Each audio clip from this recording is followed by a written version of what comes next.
The racket-tailed hummingbird is about the size of your thumb. It takes a lot of energy to look this graceful. That means it's living in a perpetual state of near starvation.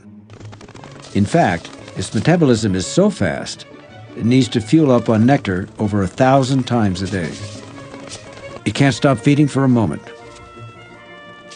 All day is a race against time. The racket-tail isn't the only one hunting for nectar in the forest flowers.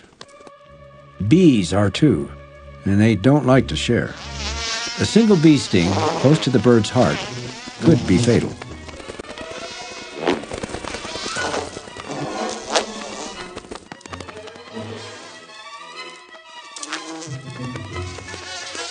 But time is on the racket-tail's side. Rain is about to intervene.